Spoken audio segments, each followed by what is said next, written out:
Welcome to Ann Bradley's classroom, where she'll discuss what Christian worldview tells us about government in modern times. I'm Doug Monroe, Executive Director of Praxis Circle, and I want to thank you for giving us your extremely valuable time today. Also, I want to thank our co-sponsors, If We, the Institute of Faith, Works, and Economics, and the Fund for American Studies in Washington, D.C., where Ann is Dean and teaches. It's inspiring when Christians and others work together on important worldview matters. Many of you already know Ann and have attended her webinars or followed her career. She is a terrific teacher. Last year, she gave us 2 lectures on the Christian economic model. She said early on that Christianity suggests a political economic model to many in the West that produces prosperity and flourishing. Since 2024 is an American presidential election year, we asked for more on the topic of political organization. Everything seems political today. Christianity has a lot to say about how we organize our lives, family, church, businesses, schools, governments, and everything else. Our mission at Praxis Circle is to help renew a free and good society by helping you build your worldview. Happy holidays to you. Now here's my colleague, Mason New, who will manage the webinar and introduce Ann. Thank you, Doug. On behalf of Doug Monroe and the entire Praxis Circle community, I welcome you to our webinar entitled People and Government, a Christian Perspective in the Modern World with Dr. Ann R. Bradley. My name is Mason New, and I serve as Praxis Circle's Education Director in order to bring you the best learning programs designed to help you build your worldview. A little bit about today's content and format. The webinar will cover government and politics from a Christian point of view in order to explore how biblical thinking and governance are connected and essential for a healthy, free, and vibrant society. Dr. Bradley will speak for approximately 45 minutes, and then there will be time to ask questions. We have a large group of about 150 registered participants today from all over the United States and 16 different countries around the world. So please write your questions using the Q&A button on your Zoom toolbar. I will try to ask as many of these questions to Dr. Bradley as I can. And then we will end a little bit after 1 o'clock Eastern Time, US time. And at the conclusion of the webinar, we will ask you to fill out a very brief survey that will only take a minute or 2. Survey participants will receive an ebook copy of The Spirit of Democratic Capitalism 30 Years After by Michael Novak. Now, about our expert, Dr. Ann Bradley. Dr. Bradley is the George and Sally Mayer Fellow for Economic Education and the Vice President for Academic Affairs at the Fund for American Studies in Washington, D.C. She's a professor of economics at the Institute for World Politics and a senior affiliate at the Acton Institute. She's a former vice president of the Institute for Faith, Work, and Economics, If We, and she is the co-editor and author of Counting the Cost, Christian Perspectives on Capitalism, For the Least of These, A Biblical Answer to Poverty, and Be Fruitful and Multiply, Why Economics is Necessary for Making God-Pleasing Decisions. Finally, Dr. Bradley is a Praxis Circle contributor, and this is the 3rd webinar we have featured with her on the Christian economic model. She earned a PhD and master's degree in economics from George Mason University and a bachelor's degree in economics from James Madison University. She is married and is the mother of 2 children. Finally, thank you for being here. And with that, I will turn the virtual floor over to Dr. Ann Bradley. Well, thank you so much, Mason and Doug, for having me. I'm grateful to be here. I have to kind of joke that this is a lot of material to cover in 45 minutes, a Christian perspective, a Christian economic perspective of government. We're going to do our best, and really excited to engage with you in the Q&A as well. I have to say that in my teaching experience, really regardless of the class, I mean, I teach economics classes, but regardless of the specific class, it seems to me that students are very animated and excited to talk about policy. And that kind of gets to kind of the big question of political economy, which is what should government do? Maybe, the inverse of that is what should government not do? And it seems to me that most of us, it's kind of a natural thing for most of us to address that question based on the political hats that we don, right? So if you are kind of more, if you classify yourself as a progressive, you might have, for example, certain particular points of view on the minimum wage. If you classify yourself as a conservative, you might have different and opposing views to the progressive on minimum wage.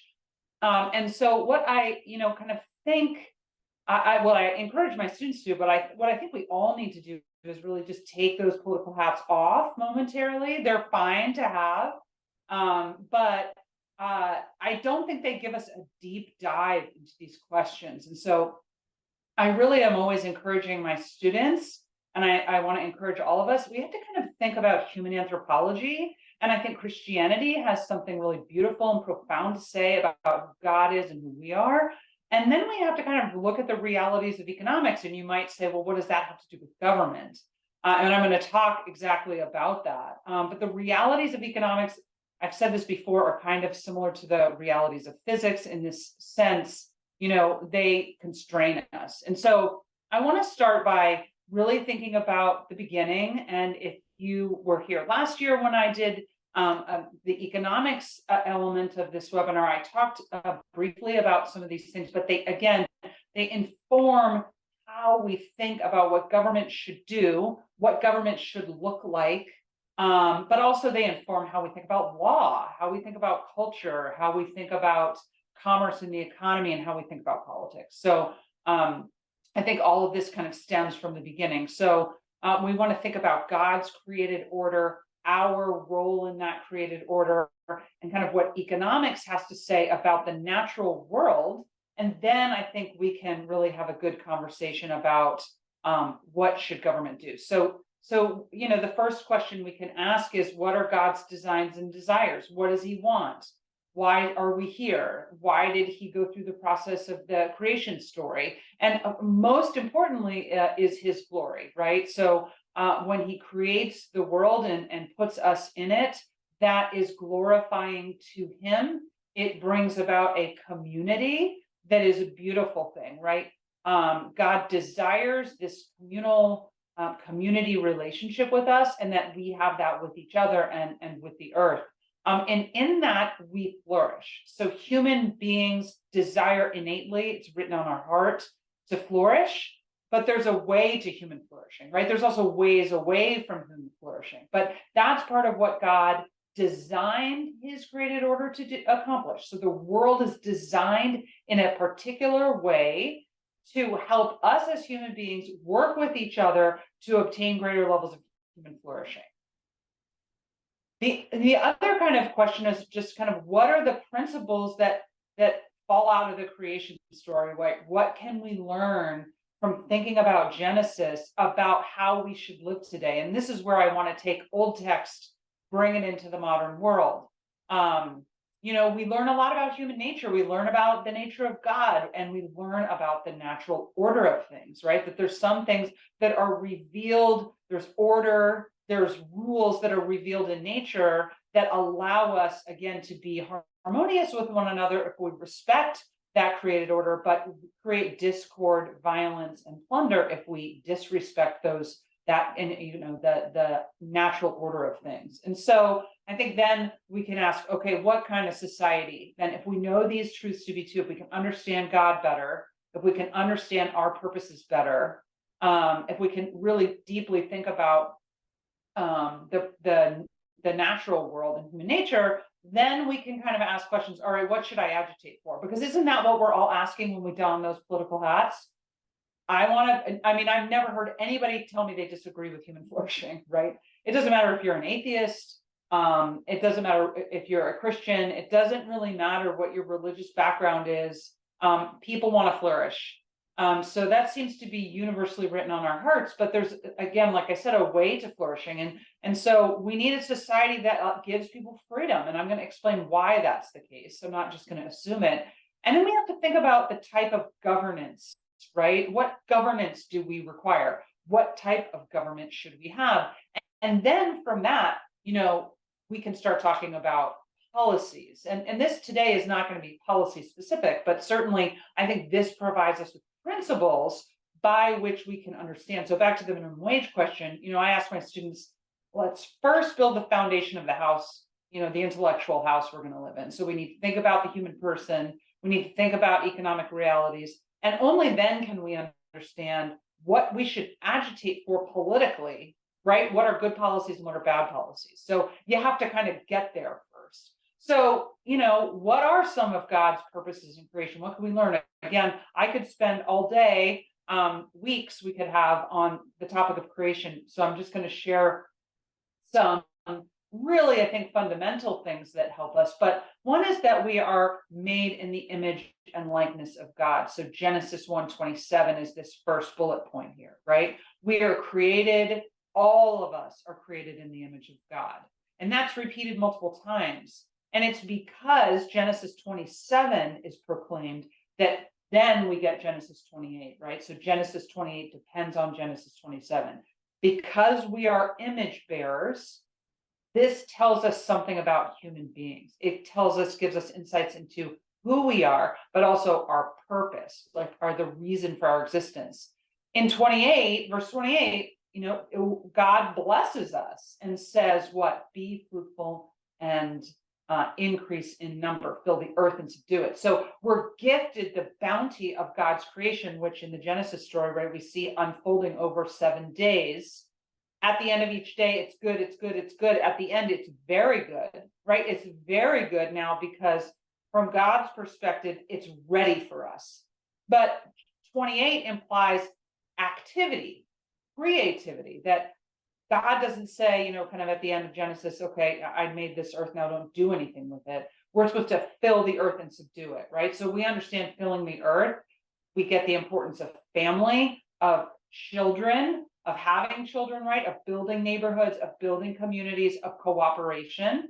And I'm going to talk about some anthropological reasons that this is necessary. But then we're to rule over the fish of the sea. So there's a hierarchy in God's created order. And of course, human beings are the crown jewel of God's creation, right? So we are some people call this the creation mandate or the cultural mandate. So in this, we are supposed to subdue the earth, use it to glorify God. How? By increasing or cultivating greater levels of human.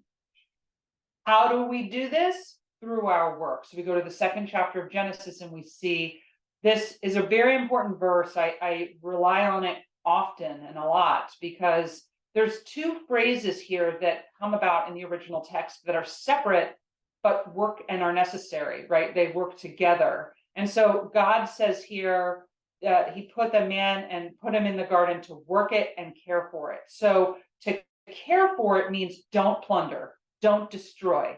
Don't use up scarce resources so that they're gone, right? So we think about fossil fuels, we think about energy. We have a lot of worries about those. So it is right to worry about those things, right? Care for the earth. Don't just use it, consume everything today and forget about future generations. We're not told to do that. And of course, from a human anthropological point, God desires that we care about future generations. Why? Because those are also children of God living in the kingdom of God. So we're also asked to work the garden, right? Again, this is kind of going back to what I said a moment ago, which is God doesn't give us everything in the garden and say, okay, don't touch anything, just look at it, enjoy it, but don't move it. Don't move anything around, don't rearrange, right? Actually, this is the call to creativity, human creativity. And human creativity from an economic perspective, we often call that human capital, right? And this is kind of the application of our creativity to the natural world. And so the word that's used is abad. The literal translation, there's several. One is to till the soil, right? So you're literally supposed to cultivate, change what God gave you. And why? Because when we till it, we cultivate it, we use it for its intended purposes. But abad is also translated to serve. So I want that to be a thread in the back of our minds as we're having this conversation. What does it mean to serve? To serve God, to serve each other, right? To serve the purposes of creation. We need to think about service. And so the context of government and economics absolutely comes up in that. Have to respect these principles, right? So a government or a governmental system that does not respect these commandments that were given at the beginning of Genesis is a system that's not going to allow for the highest potential in human flourishing. Going on in Genesis, we understand, right, that we are broken, fallen, sinful people. And when sin enters the world, the relationships in the world change. The primary relationships. So Os Guinness talks about this. He talks about the four primary relationships that we have become destroyed, right? Altered, broken. Our relationship with God is broken. Our relationship with ourselves is broken. Our relationships with one another are broken. And our relationships with the earth itself are broken. So cursed is the ground because of us, sinners, right? So now all the things that we were originally intended or asked to do become hard, become frustrating, often lack fulfillment, right?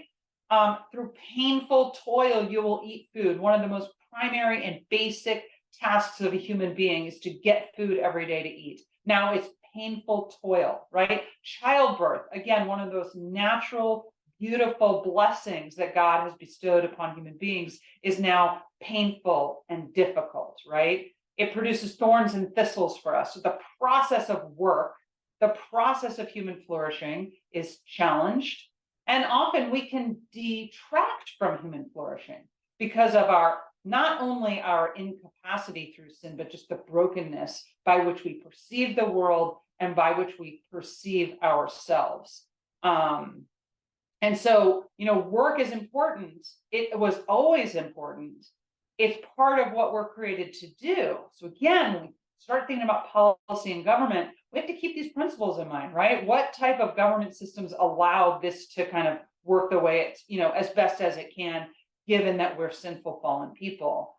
And so it's important to note, though, after Genesis chapter 3, God does not retract the creation mandate. He doesn't say, remember everything I told you to be fruitful and multiply, to work the garden and care for it? Never mind. You messed it up because of sin. He doesn't say that. In fact, if you look after the flood, so this is fast forwarding to Genesis 9, you see that when Noah and his family disembark after the flood, and God makes a promise to them and to the world, to future generations, right?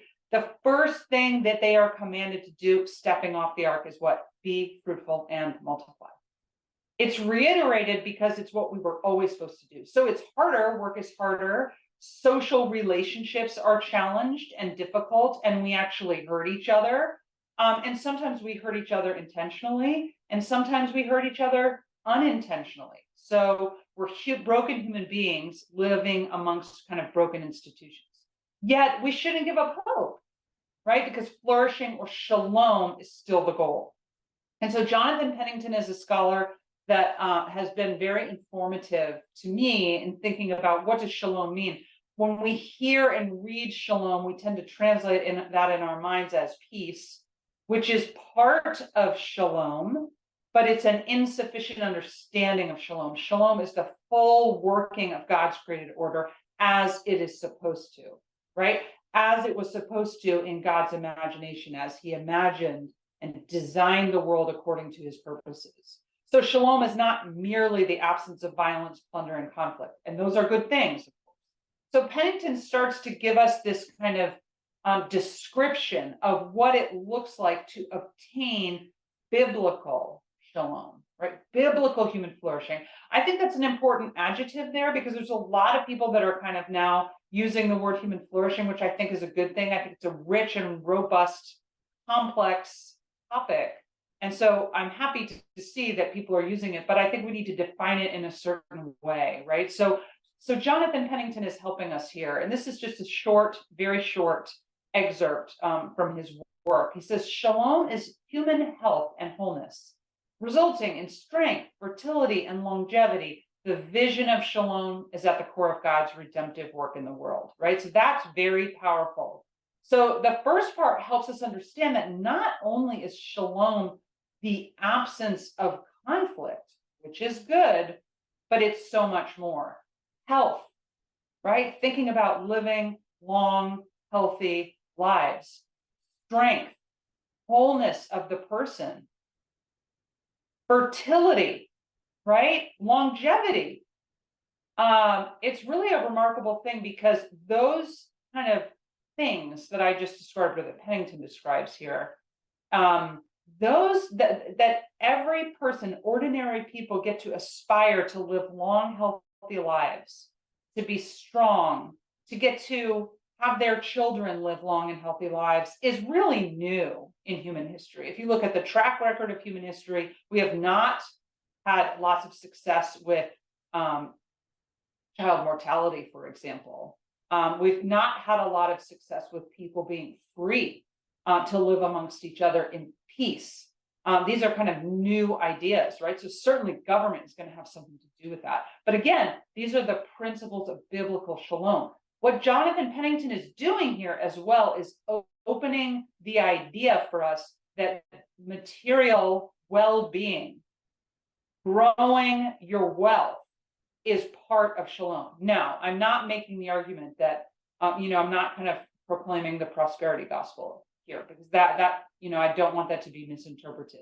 So what I'm not saying is that, kind of, if you do what you think God wants you to do, then you're going to be rich and have a big house with many cars. I'm not saying that, but human flourishing is about, like, look at what this image, this picture, what does it evoke in your mind? You have this thriving city, kind of thriving alongside nature, right? And that's what we can do when we advance shalom, right? By what? Abad, by serving one another. And so when we serve one another through the marketplace, we're able to help more people. And in doing so, we become more productive, our incomes grow. And so again, a government is going to have to recognize those realities. Jeremiah 29:7 also helps us understand a biblical understanding of prosperity. What does prosperity look like from a biblical point of view? Well, this verse says, seek the peace and the prosperity of the city to which I have carried you into exile, for if it prospers, you prosper. And what that means is that a biblical understanding of prosperity is a positive sum game, right? If it prospers, you prosper. So if your city is thriving, you're thriving, right? If your city is immiserated, you're immiserated. So that there's a mutuality to a biblical understanding of prosperity, rather than an exploitation story, which, by the way, has been really the norm for most of human history, right? How have people gotten on top of societies? They've absconded with power, and that has allowed them to abscond wealth. And so you live in a society that's hierarchical, a classist society where there's no income mobility, right? And so people kind of get stuck at the bottom. So Jeremiah is helping us understand, right, that a biblical understanding of prosperity is going to be one where everybody has a chance, right? Where the city is thriving because its citizens are thriving. So, to build the case for kind of a perspective on government, what else do we need to understand about the human person? And any economics class I teach, we go through some of these ideas, right? Because it's really important to understand where they come from, but that they're important. So dignity, to me, is so hugely important when we think about the role of government. And I'll tell you more why in a moment, but government has power. It has coercive power, right? And so if we view government as the giver of dignity, then government then can take away dignity. But as Christians, we understand that dignity comes with the person. And so dignity is something that has to be protected by the state, by the government, right? By the law, by the culture even, right? So dignity has to be egalitarian, meaning everybody, we have to live in a society where we believe not only do I have dignity, because everybody believes they have dignity, right? But you have to believe that other people have dignity. How do you get there? By understanding that we are imago Dei, right? We are made in the image and likeness of God, and we are all made in the image and likeness of God, which means this is universal dignity, right? We have agency. God created us with agency and reason. So we have will, we have a free will, we can make choices, right? We can decide to do something and we can decide not to do something. So that impetus or the calculus of choice is driven by reason, right? Which is something very different than what animals do. Animals operate on instinct, but I can learn. I can reflect on my past actions and use that to improve, my decisions in the future. My dog can't do that the same way that I can do that, right? She can't do that at all. I can condition her to, go to her crate by giving her a treat every day, and she can come to expect that treat, but she doesn't know why. And she can't think through that process of, should I eat the treat or not? She just gets a treat and eats it. So we, again, the crown jewel of God's creation, we have these capacities, and government has to respect that people have agency, dignity, reason, and uniqueness. And this is hugely important for both economics and for government. We are unrepeatable. There has never been another you to walk the planet. There never will be. You are a unique bundle of talents, gifts, proclivities, different attitudes towards risk, right? Different creative impulses. And that makes you uniquely you. And your job, remember, kind of the vocational call is to use that bundle to serve God and serve others to the best of your ability. So we use this uniqueness to be able to abad one another, to serve one another. So that uniqueness means certain things about how we're going to relate to one another. But before I get there, I want to talk about this. I think this is an anthropological point that lends itself to both an economic point and then becomes hugely important when we think about the role of government, right? Which is this idea of self-interest. Self-interest, this is Adam Smith. Adam Smith really was writing at a very interesting time. He published The Wealth of Nations, the long title of which is An Inquiry into the Nature and the Causes of the Wealth of Nations. He publishes that in 1776. And he is writing about, he's a moral philosopher living during the Scottish Enlightenment. And he's thinking about this concept of self-interest, because imagine the idea that people look to their own interests first, right? If that's the mechanism by which we make choices, then this amongst sinful people, which we all are, can go very wrong. It can delve into greed, right? So greed is unabashedly and always unequivocally wrong, right? Greed means nothing stands in my way of satisfying my every whim or desire. So I can exploit, I can cheat, I can lie, I can steal, I can harm. Doesn't matter, right? Because my interests are king over your interests. Self-interest is a different concept. Self-interest means that, I'm going to try to satisfy my needs first. So when you wake up in the morning, your body sends you a signal that you need to eat breakfast. You eat breakfast. That's an act of self-interest, right? Self-interest, like I said, because we're sinners, can devolve into greed, but self-interest also can and does include sacrifice, right? So think about things that you've done for family members. If you have children, you've certainly done things for your children that were hard and painful. For your, aging parents, or for extended family, or for people in your church community, or even in your business community, you may engage in sacrifice at any time. And we do this a lot in our families because we love each other, right? And so the call to sacrifice is something that we have to do. But of course, because we're sinners, this is hard for us. So even Philippians recognizes this idea that we're not only to look for our own interests, right? But we're also to look to the interests of others. We need to include other people in our calculus of choosing. And we're going to do this very imperfectly, right? If possible, we should set others' interests above our own at all times. But the point Smith is making here is that we are not altruists. We are not full-time benevolent. And so we can and will hurt each other, right? We will cause violence. We will engage in theft. We will lie. We will cheat. We might not all do it all the time. But this is a problem for commercial society, which is what Adam Smith was thinking about, right? He's writing at a time when the Industrial Revolution is later going to change the world. It's going to bring us out of farms, into communities, into cities. We're living amongst each other and we're all self-interested, right? And so Adam Smith says, look, we can't, to get a thriving, opulent, wealth-generating society, we have to recognize this, right? We have to recognize this idea that people are self-interested and many times they're going to make bad choices. But what is the, kind of, how do we get out of this? And for Adam Smith, it was a recognition that when we extend people private property rights, we actually give them incentives to serve members of their community. So he famously talks about the butcher and the baker and the brewer, right? We don't appeal to their, love for us. The butcher doesn't wake up in the morning and make meat because he loves us, or prepare meat, right? Because he loves us. He might not even know us, but rather he wants to earn money. And in a competitive market, he's only going to do that by providing high quality meat at a price people are willing to pay, right? And in that, both parties are mutually advantaged.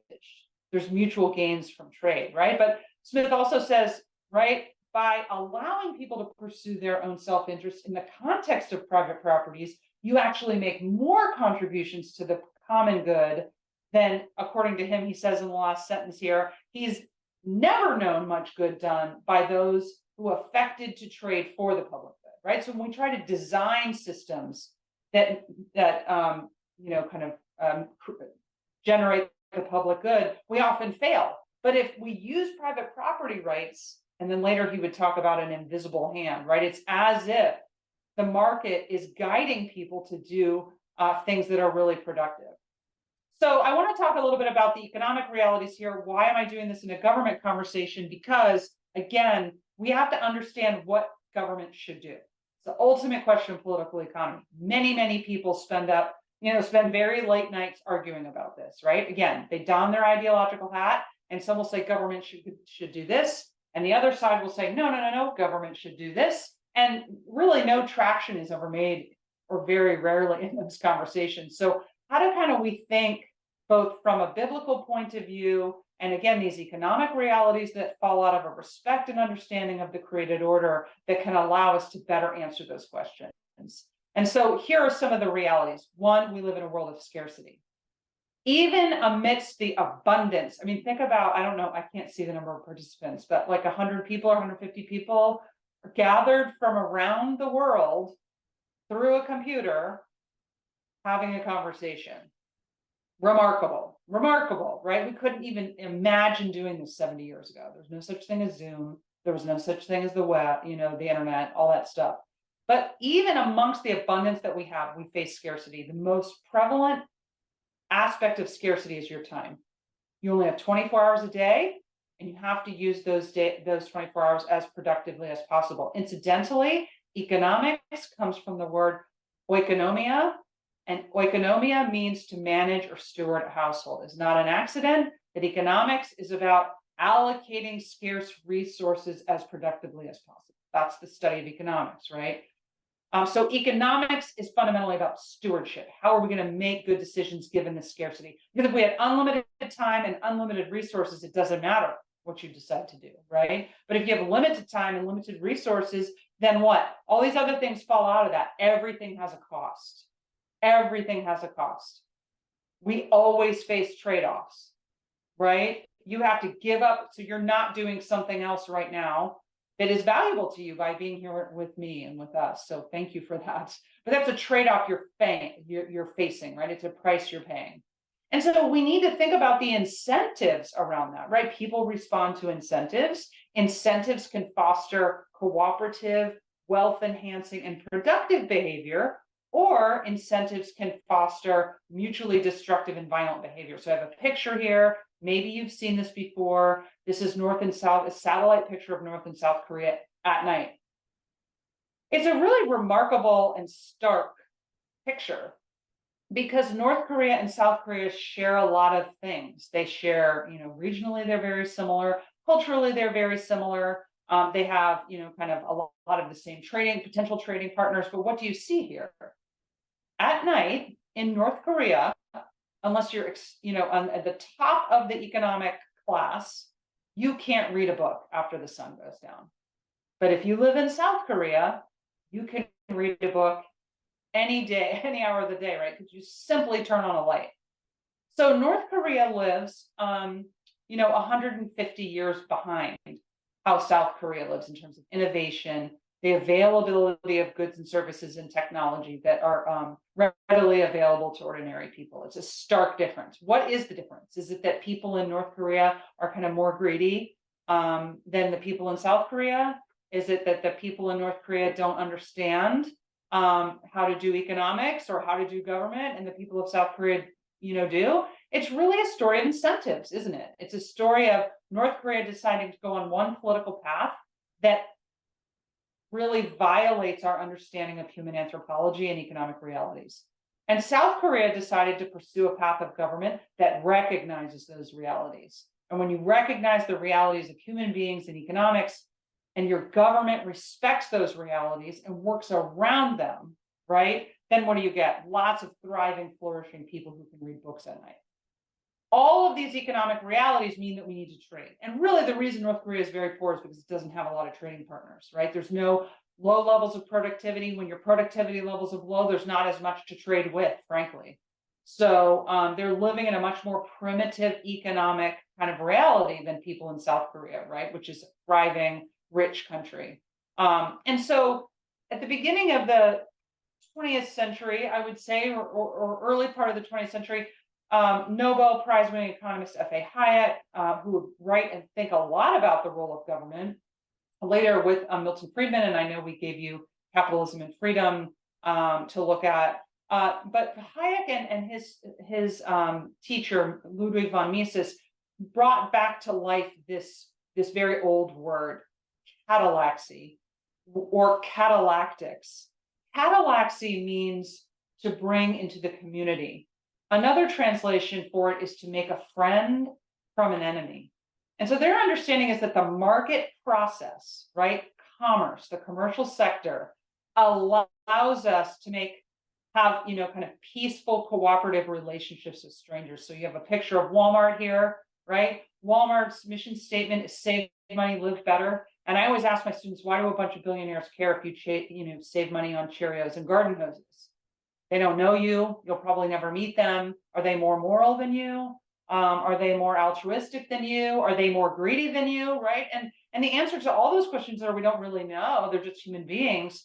But in a market economy like the United States, right? Sam Walton gets really heavily rewarded by consumers for doing what? Saying, let's bring big box retail stores to rural areas that have a hard time getting groceries. Like that was his idea, right? And so now Walmart is competing against Target and Amazon and the dollar store and your local grocery store to give you all this stuff, right? And how do they compete? Lower prices, better stuff, better return policies, better customer service, right? So in a market economy, when we recognize these truths of human beings, right, we can't try to find angels to govern industry.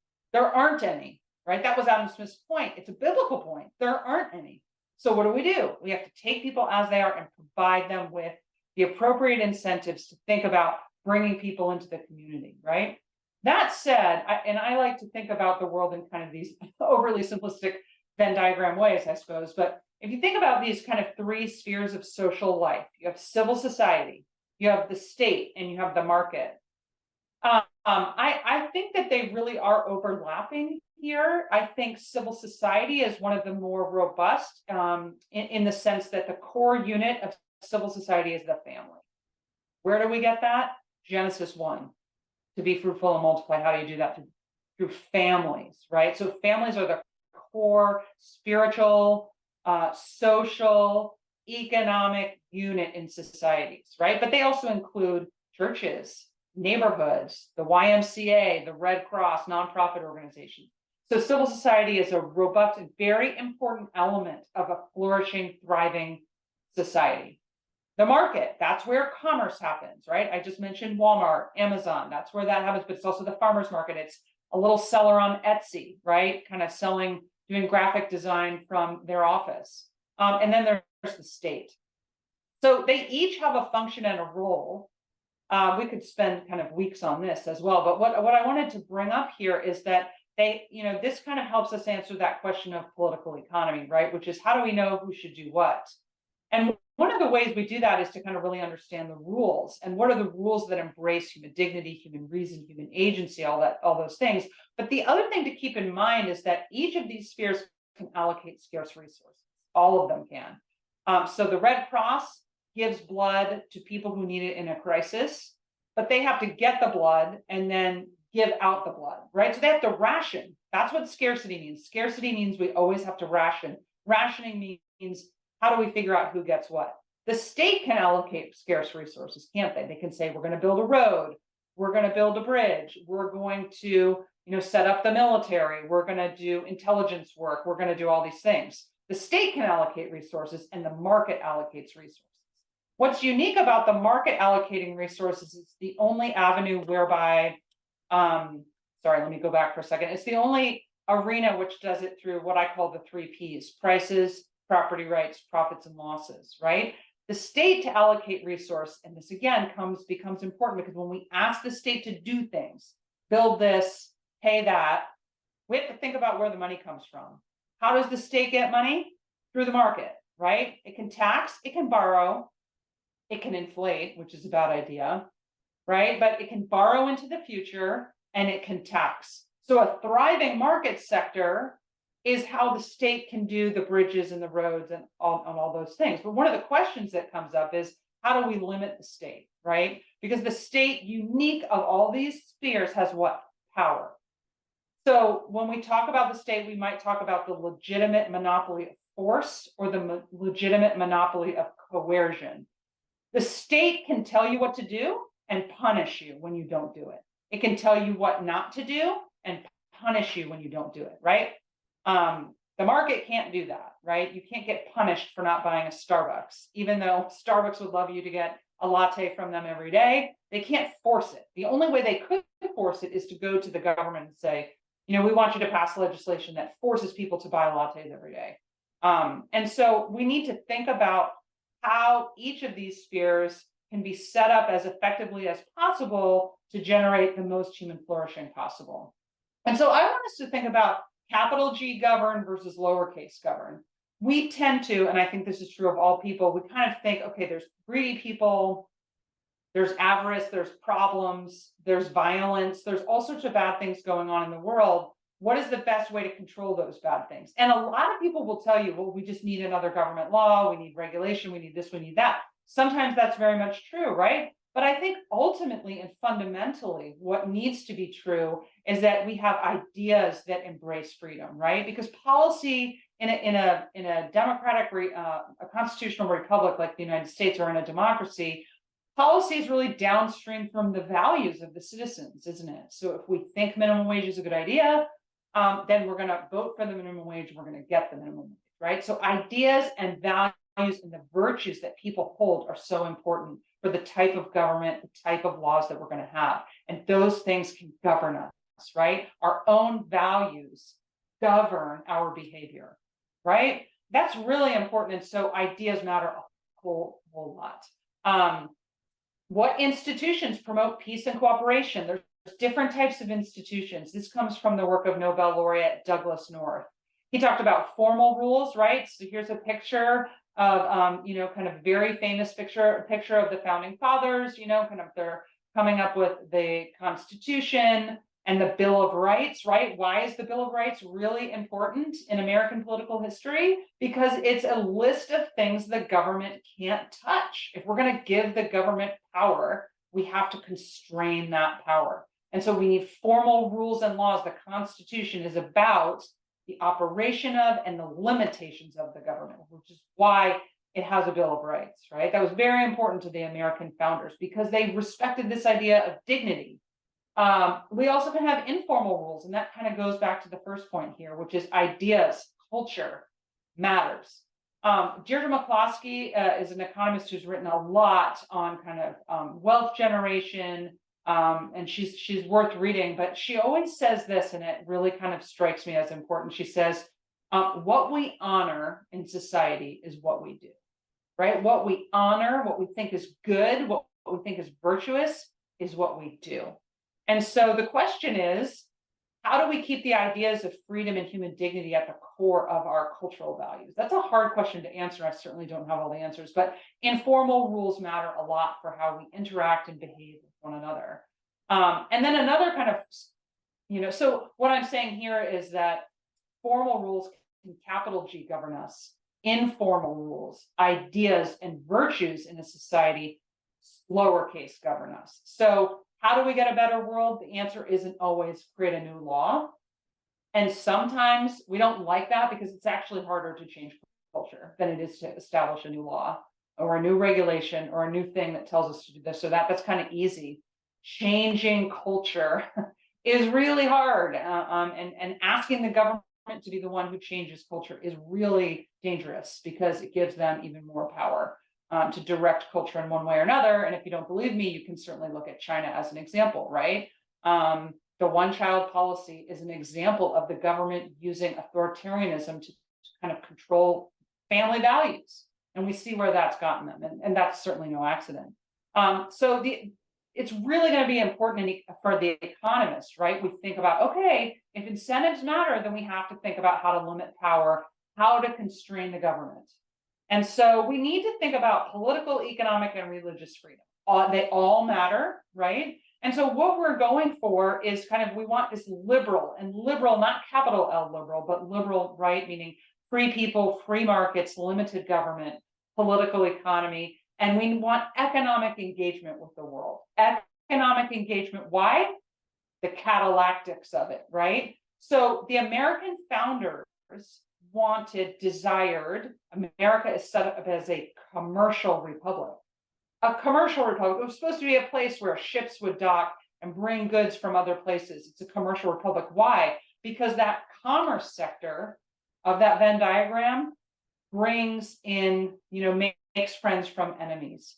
It allows us to grow levels of social trust with strangers. We also need freedom of conscience and freedom of commerce, right? Freedom to engage in exchange. But more important than that, Jim Otteson, professor at Notre Dame, talks about the right to say no thank you, right? So in a market economy, there's going to be things produced that you don't want to consume.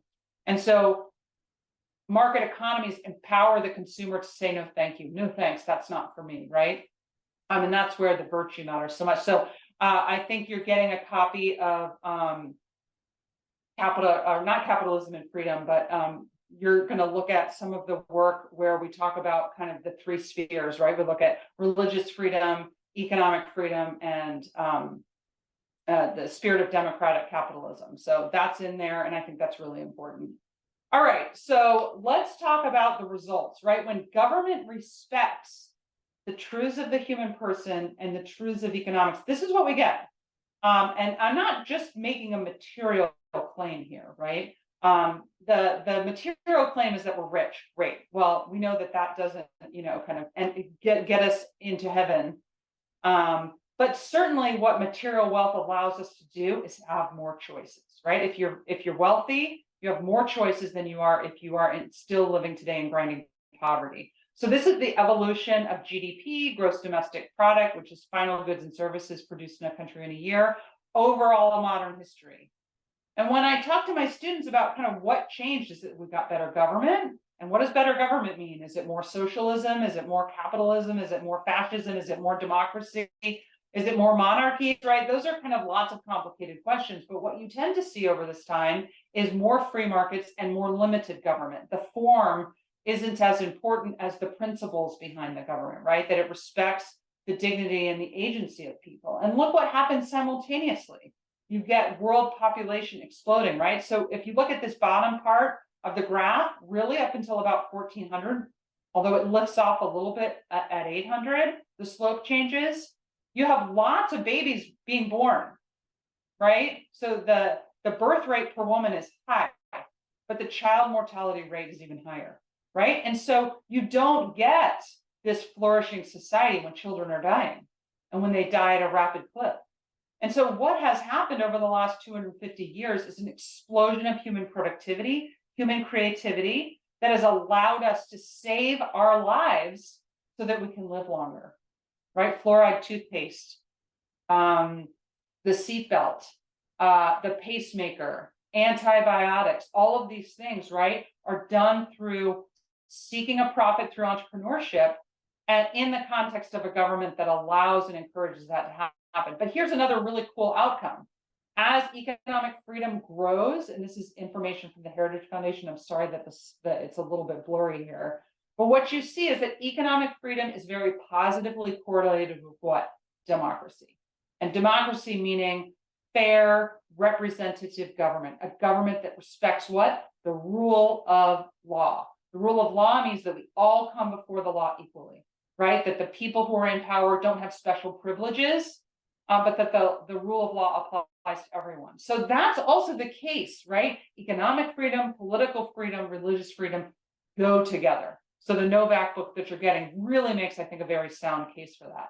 So I'm going to wrap up with kind of just a few things here, which is, what is the problem, right? We can all agree that democracy might be better than some of the alternatives. But this is, Adam Smith kind of said this. Look, he's like, it's kind of simple. Little else is requisite to carry a state from the highest degree of opulence to the highest degree of opulence from the lowest form of barbarism, but peace, easy taxes, and a tolerable administration of justice.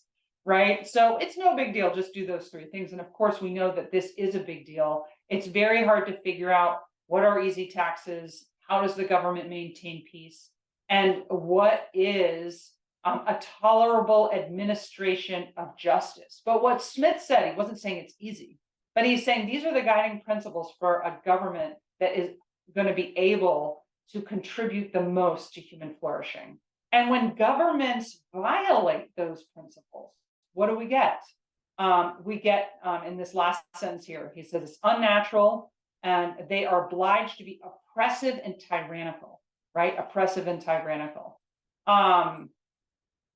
So kind of landing finally on the question of what should government do, right? There's lots of unanswered questions. So I didn't promise I was going to answer all those questions. And I do think it's really important for us not to look to scripture to say, like, what should the tax code be? Because it's not going to be in there, right? But what is in there are the principles, And so if you remember back to that Venn diagram that I shared with you, as the government becomes ever bigger and gets more power and takes over the allocation of resources, we get economic and social chaos.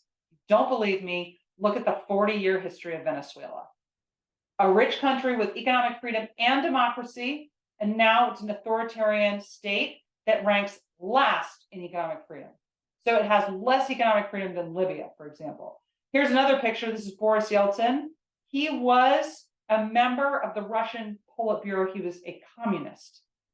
He lived inside the communist system, which is anti-economic freedom, anti-political freedom, and anti-religious freedom, right? And he comes to the United States and he visits a grocery store. He actually writes about it in his autobiography, right? It helps inform him of this question, what should government do? Do you know what he says when he's walking through the grocery store? He says, if the Russian people knew of this, surely they'd revolt. And the idea was, I didn't know ordinary people could have so many choices. I thought, right, only the ruling class in Russia, those were the only people with choices. And even those people didn't have choices like this, right? So it changed his idea of what government should do. Government probably shouldn't provide us with blue jeans. It probably shouldn't provide us with groceries. It probably shouldn't provide us with healthcare if the market can do those things, right? Now, there's certain things the government might have to do because it cannot be done by the market. Provide for police, provide for military, provide for the rule of law. But the question, of course, for the founders was, if we're going to agree to that, then we're going to have to agree to what the constraints of the government are going to be. So I'm going to stop there. And I just have this last slide with a few books that I think, if you're interested in these ideas, bring together the economics and the political elements. But Mason, I guess I'm going to hand it back to you now. And I'll take questions. Hold on. I think you have to unshare your screen. I have to unshare. Okay. Yeah. I'll show the books later if they want it. And thank you very much. That was as usual. Very enlightening. We have so please, folks, submit your questions in the Q&A. I'd like to just start off with a question about self-interest. In one of the videos that we sent out, and you referenced self-interest today. From an economic standpoint, it makes sense what the benefits of self-interest are, especially in comparison to greed, which you clearly say those are two different things. But how does self-interest play out, or what are the benefits of self-interest in the political sphere? Because I think that there are a lot of people sort of wrestling with the self-interested politician, or special interest groups, or these types of things. So could you just wade into self-interest as a principle in politics? Yeah, it's such a good question, Mason, and I'll try not to be too long-winded in my answer, but it really sets itself up for lots of conversations, I think. I mean, I think what the founders were trying to do, at least in the example of American government, right, is say people are self-interested. And this means that governors are going to be self-interested. The people that we put in charge of ruling other people are themselves self-interested people. And so James Madison in the Federalist Papers actually recognizes this explicitly, right? And he says that very famous quote, men aren't angels, right? So men aren't angels, so we know what we need to be governed in some capacity, right? But then the second phrase is really just as important. But it also means that we have to constrain the government. We have to find constraints, right? So, I'm not sure the way you've asked me the question, if there is a benefit of self-interest in the government. I actually worry about self-interest in people in the government, right? Because the more power they have, the more capacity they have to serve their own interests, and literally they have the power of coercion, so they can force us to go along for the ride. And you mentioned special interest groups. I think this is a great example. There's one of the books I had up, I'll put it up again maybe at the end. It's called The Pathology of Privilege by Matt Mitchell. And it's examining the pathology of privilege in the American government, right? So no government is immune to cronyism or special interest group politicking. Some, though, are more vulnerable to this than others, right? So some governments are just run on cronyism. Russia might be an example, right? So what we have to do is set up government. We're going to have a formal government. Then we're going to have rules that bind, right? So they can't get out of those shackles that we put them in. Because we know the moment they break out of the shackles, they start, setting up special interests, right? And so then you create winners and losers. And that's what I worry about really a lot, right? Is who's in the winning class in the American government, but you could insert any other government here, and who's on the losing side, right? And it's the people that have the power to make the rules in government, but in commercial, kind of in the market, it might be the people who have the money to pay for it, right? So how do you stop big companies from, trying to use their money to get political privilege? You have to constrain the rules, right? Because otherwise the politicians are getting huge benefits from that relationship. Right. And so it's a real problem. And so I think, one of the answers, it seems to me, is to keep the government as small as it can possibly be. But then the question is, of course, what does that mean, right? So as small as it can possibly be means it is only doing what we have to have it do and nothing more. And the political process is designed, democracy is designed to debate over what that means, right? But the flip side of that is, if you have people in a democracy that want a lot of social welfare, you're going to get a lot of social welfare. And we might say, fine, people voted for it. Right? But there are probably some people in that society that don't want that amount of social welfare and have to deal with it. Yeah. Oh, I'm sorry, go ahead. No, go ahead. Well, in the Friedman article, he mentions that if you if you are incentivizing, people to receive more benefits from the government, you will get more people asking for more benefits from the government. And, just the way that it plays out to your formula. here's a question sort of going back into the historical realm. How do you reconcile the fact most of the framers across their ideological spectrum were deists more than Judeo-Christian, which is your focus? Yeah, so there's like a lot of stuff that's being written on that right now, and I think a lot of debate over what that means. It's certainly the case that the founders believed in the truths that I mentioned, whether or not they were active Christians. It seems to me that there was at least a consensus, right?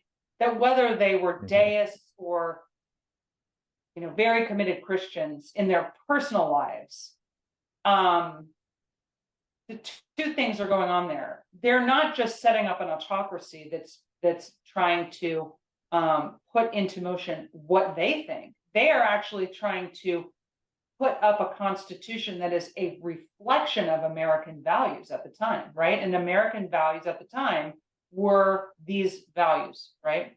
And so I think that's I guess one way I would answer this is to say, I don't think you have to have necessarily a president be a Christian or something like this, right? Like, or every member of the parliament or something in a country to be a Christian to get good outcomes. But I think you have to have a citizenry first that respects those values: dignity, agency, reason, and desires human flourishing, right? And so it's very easy to see governments that violate this. Venezuela is an example. Cuba, the government of Cuba does not care about individual human flourishing. They care about their own flourishing.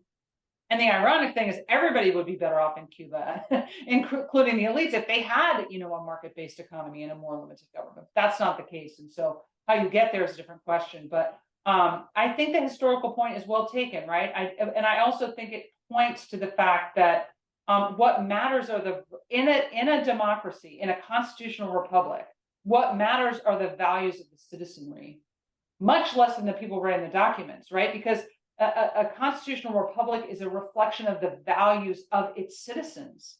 And that's why what's gone on for so long in the United States has been largely successful, not perfect at all. We have a lot of blemishes. And, there are people making arguments that we're going in the wrong direction in terms of government spending and regulation and things like this. So, I hesitate to say, to get a successful country, you need, you have to have, all these people in office be Christians. Of course, that would be great, but I think it's unrealistic. But what we really need to care about is hearts and minds, right? Is the citizenry has to hold true to these ideas. I think for those government systems to work in the long run, right, to be sustainable. Yeah, and you make this point that that whereas all societies and all religions recognize the universal desire of human flourishing. Yeah, and it might look it might look differently on the edges, but here's a question. You began with the creation and God's purposes providing a direction for government. Does the prospect of the new creation or restoration to God's original intentions provide an incentive and direction for good government? So in other words, I think what this person is asking is kind of thinking about what, the process of redemption and then ultimate restoration, right? And so I think that what I would say to this, hopefully I'm answering the question, or at least this is what I'm picking up on, is what I think it gives us incentives to think about in the here and now is that this matters, right? It's not just a story. President Hugh Welchel of the Institute for Faith, Work, and Economics always says this. And he makes the argument that, there's no such thing as a sacred secular divide, right? It's like, this has kind of, been a problem in Christianity for 150 years, which is it's like, God does not care about Monday through Friday, your job.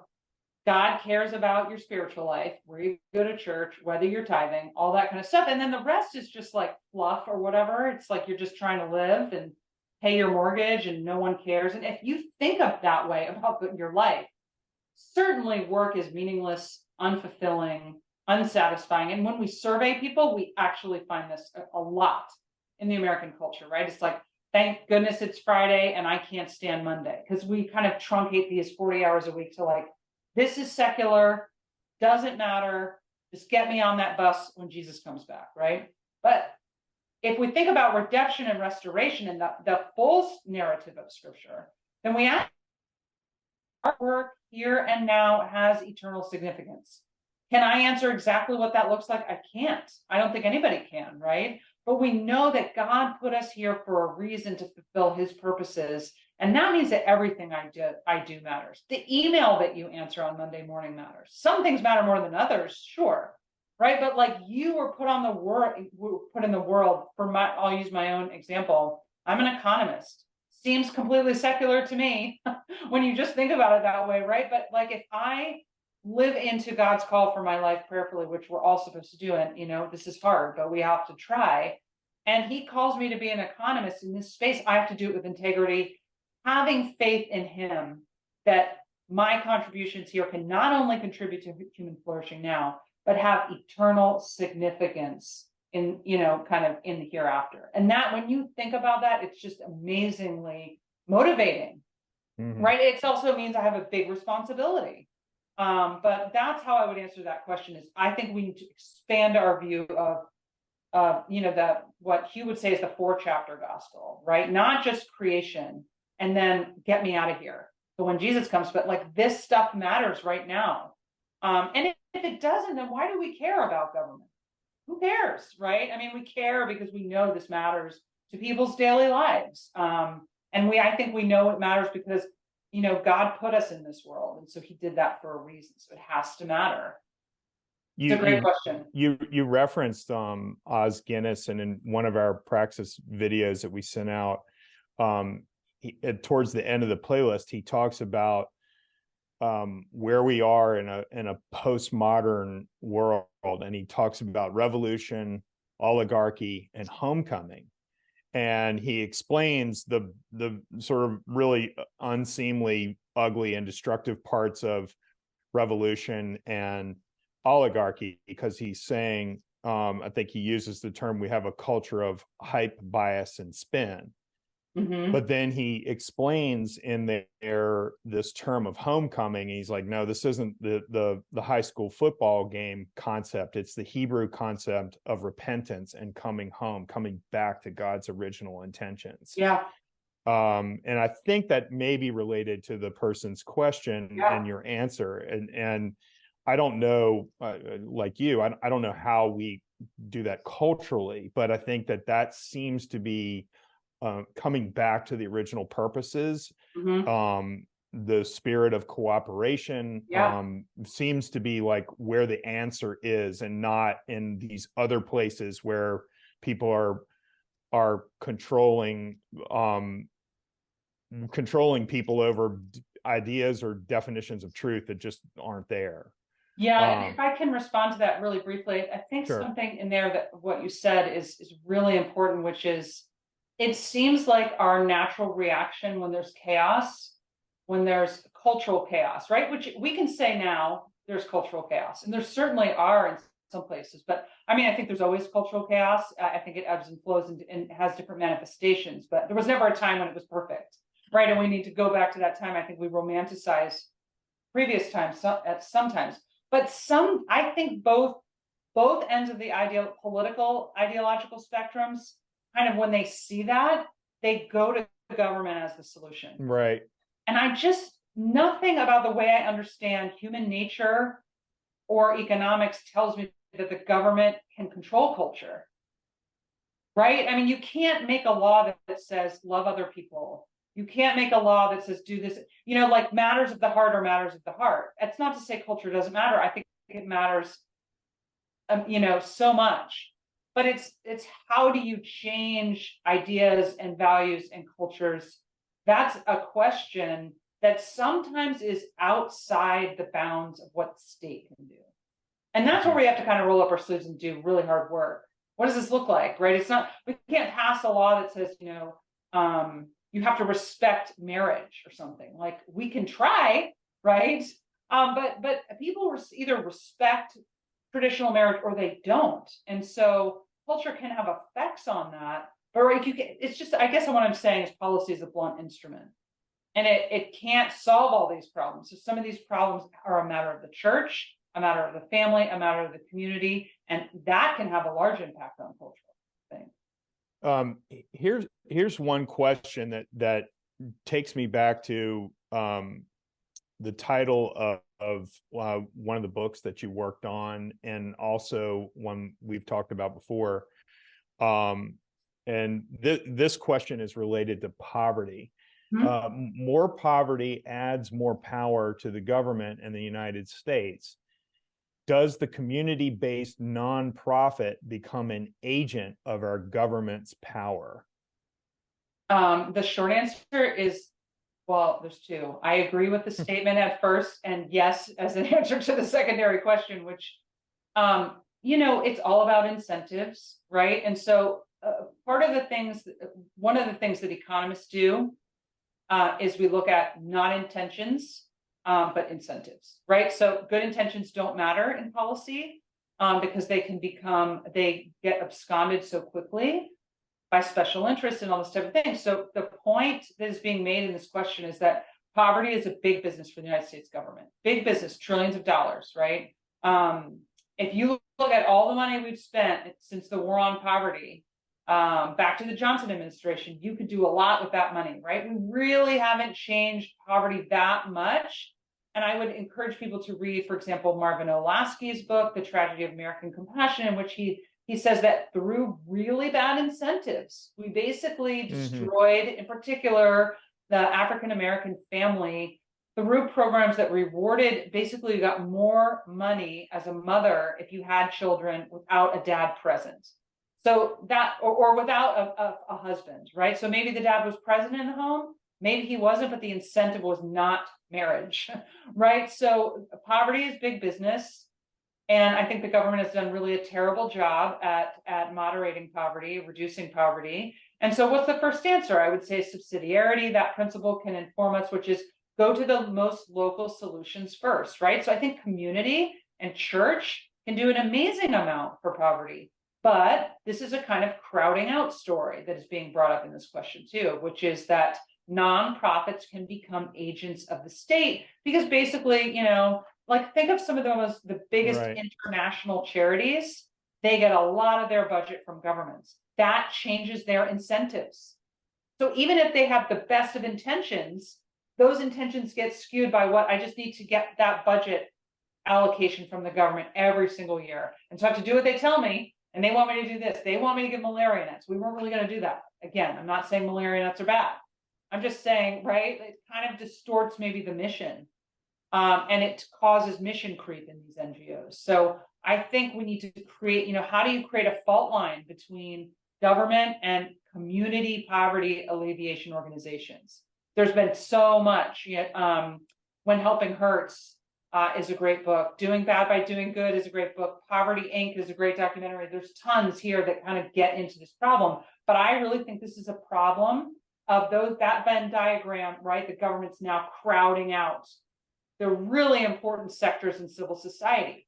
And so they just say, okay, just go to the government, right? But like, one more thing, I know I talk too much sometimes, but I think about de Tocqueville, right? He wrote Democracy in America. He was a Frenchman coming to the United States, and his observations are amazing.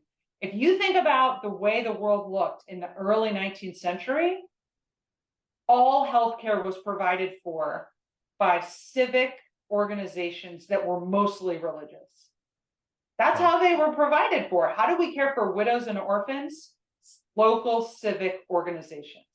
And we did a good job, right? If you look at the history on this and the data on this, they've raised a lot of money. They've worked across races. They've worked across like family titles and classes. And so this not only helped solve local problems, but really was an egalitarian effort. And so amazing, right? But government in some ways has crowded that out. You don't go to your local NGO if your house burns down. Now we have insurance, so maybe that's a bad example, right? But I think what we need to do is think about those incentives, that instead of having people run to the federal government or even the state government, how can we help in our communities first? Because then we can have the right incentives for the recipients of the gifts. Right. And people are poor for a lot of different reasons. We kind of truncate poverty into like, these people can't do it. But actually, what if we said, hey, they have human dignity, they have creativity, they can thrive. We need to figure out why they're not. And then poverty alleviation becomes very personal and relational rather than kind of generic, which I think is what happens when the government co-ops these NGOs. So great question. Well, thank you. We have, as I anticipated, more questions than we could ever answer. But I just wanted to thank you very much. And as always, for providing your insight and your wisdom and all of the things that you have done to help us, help me, help all of us really expand our worldview, really understand I think from an optimistic standpoint, like if we engage in these kind of conversations, we can look at the possibilities and the opportunities with governance rather than just throwing our hands up and saying, oh my gosh, we can never fix it or something like that. That just it seems self-defeating. Yeah. and really in contrast with all of the biblical ideas that you've talked about and that we believe. So I would like to thank all of you for joining us today. A reminder, in a few moments, you'll receive a webinar survey, and all survey participants will receive via email from Praxis Circle an ebook copy of Spirit of Democratic Capitalism, 30 Years After by Michael Novak. And we are excited to share with you that we will feature even more webinars coming up in 2024. We will also have small group discussions, which will be online. We will have more educational content, lots more interviews as the year unfolds. So please visit our website, www.praxiscircle.com, for updates and resources, offerings dedicated to building your worldview. Finally, we at Praxis Circle wish you all a safe, restful, and Merry Christmas. Thank you, Anne. It was great to be with you again. Thank you all for having me. Okay.